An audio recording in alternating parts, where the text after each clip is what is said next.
John, thanks for coming on Rangers TV. You've just started your Siebel head coaching job. How's it going so far? It's been a quick turnaround from the end of the WNBL season to the start of the Siebel season. So the training's been pretty good.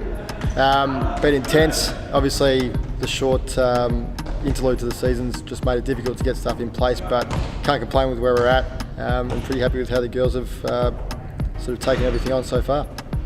It was a tough loss in the WNBL Grand Final. Has the pain of that defeat worn off you? I don't think you can allow it to affect you too much going into the Siebel season. Obviously, it's a different season, different team, with some players remaining, I guess, but you can't allow it to affect how you coach. You can't allow it to affect your team as well. So, yeah, we'll see how we go the first few weeks. One of your aims is to no doubt develop WNBL stars. Which of the young group do you think could make that leap in the next year or so? There's a couple, I guess, that come to mind. Annalee Maley is obviously one. Obviously, depending on what her future holds in terms of, I guess, college or if it's staying back home.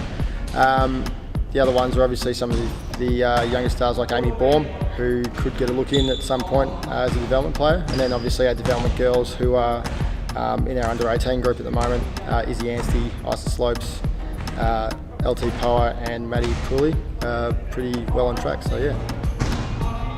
You've already got plenty of WNBL stars on this team. What will you be working on with these players during the Siebel season? It's probably more of an attempt to keep them going and obviously developing on that pathway that they're already on. Obviously consolidating what they've done over the last WNBL season and seasons previous to that. So it's just going to be a bit more of early on it's going to be maintenance and just making sure that they're at the level they need to be at. And then obviously we'll look to consolidate that and push on and develop those skills needed to take on the WNBL season next season. You're taking over from two championship-winning coaches, and it must be daunting. What are your personal goals for the season ahead? Personal goals, obviously, would love to be up there at the end of the year. For me, being a rookie head coach, it's obviously about a little bit of personal development. Obviously, player management's probably a big one for me.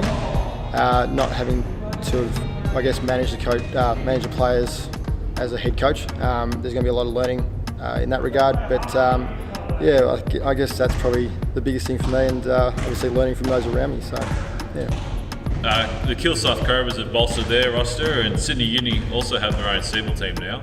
Are they your toughest competition this year? I couldn't tell you right now. I know they're going to be tough. Every team will be tough. I know it's a pretty stock standard answer, but I guess you've got to come up against the team that's put on the floor every week. I mean, we just played Bendigo, and that was a tough team to come up against with the roster we had. So, yeah, we'll just take it week by week, and obviously when it comes to those two teams, we'll see how we go against them and put in a bit more effort if they're up there with us at the end of the season. Yeah. Finally, John, the big question: do you think this team is on track for a shot at a second three-peat in 8 years? I've got to think that, and I definitely know we are. We've got the talent there. We've got the structures in place, and obviously we'll just keep developing those. We've got great leaders, and I'd love to see them stepping up this year and pushing the team in the right direction and leading them to hopefully another three-peat. Good answer, John. Thank you for your time. Thanks, mate.